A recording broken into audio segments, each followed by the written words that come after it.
మంచి స్మెల్ వస్తుంది కదా. అల్లం వెల్లిగడ్డ పేస్ట్ వేగిపోయింది.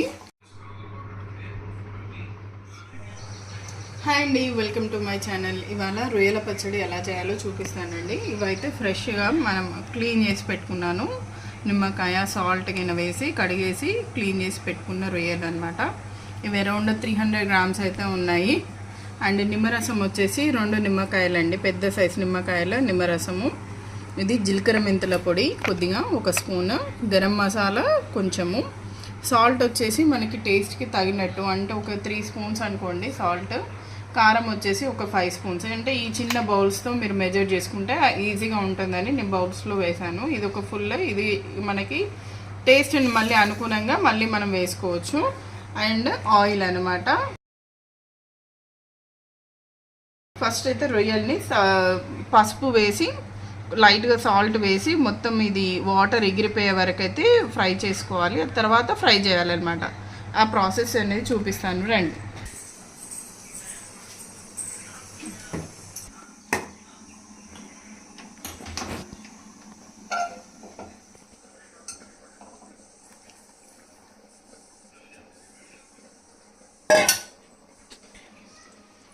కొద్దిగా పసుపు, కొద్దిగా సాల్ట్. ఇది వాటర్ వస్తుంది మొత్తం, ఇందులోనే మనం వాటర్ అంతా ఎగిరిపోయే వరకు ఫ్రై చేసుకోవాలి, ఉడకబెట్టుకోవాలి. ఇందులోనే వాటర్ వస్తుంది. దీన్ని కాసేపు వదిలేస్తే వాటర్ వచ్చి మొత్తం ఇంకిపోతాయి అన్నమాట. ఆ తర్వాత మళ్ళీ మనం వేరే మూకుట్లో ఇవి ఫ్రై చేసుకొని అందులోనే పోపు పెట్టేసుకుందాం. వాటర్ మొత్తం ఇది ఉడికిపోయిందండి. ఇప్పుడు ఇవి ఫ్రై చేసుకుందాం, పక్కకు తీసి ఫ్రై చేసుకుందాం. ఫిష్ పులుసు అవుతుంది.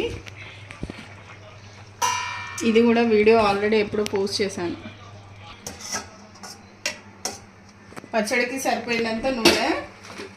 ఇవి రొయ్యలు వేయించుకున్నాక ఇందులోనే అన్నీ కలిపేసుకోవాలి. ఈ మసాలాలో అల్లం వెల్లిగడ్డ పేస్ట్ మర్చిపోయాను, ఇప్పుడు యాడ్ చేస్తున్నాను. అల్లం వెల్లిగడ్డ పేస్ట్ కూడా ఒక 2 స్పూన్స్ వేసుకోవాలి. మనం ఇట్లా ఫ్రై చేసుకోవాలి రొయ్యల్ని మంచిగా.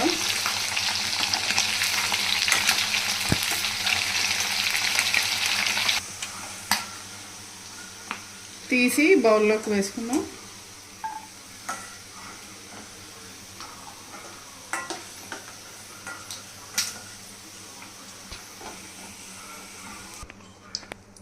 ఇదే ఆయిల్లో అల్లం వెల్లిగడ్డ పేస్ట్ ఒక 1.5 స్పూన్ సరిపోతుంది, ఎందుకంటే అది ఎక్కువ లేదు. ఇది కొంచెం నూనెలో ఫ్రై కావాలి.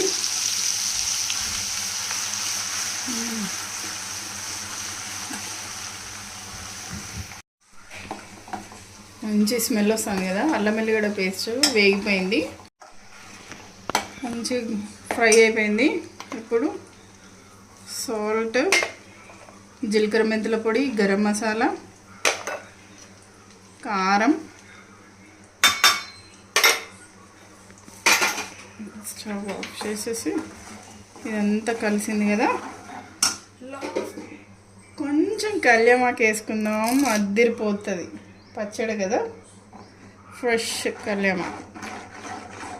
ఇది మీ చాయిస్, మీ ఇష్టం.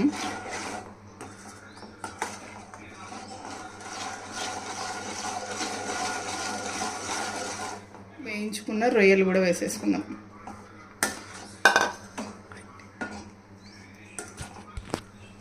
నిమ్మరసం పోసుకోవాలి.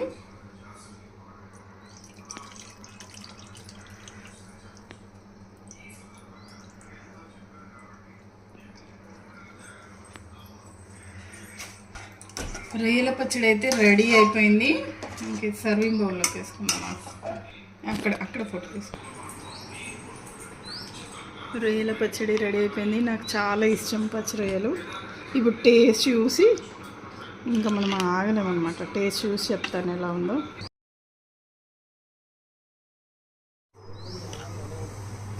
ఇప్పుడు టేస్ట్ చూద్దాము. కొంచెం సూప్ ఎక్కువ వేసుకుంటాను.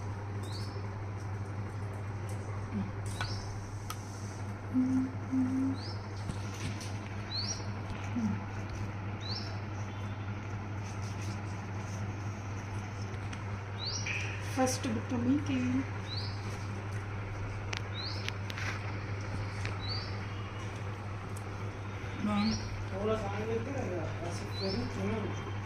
చాలా బాగుంది.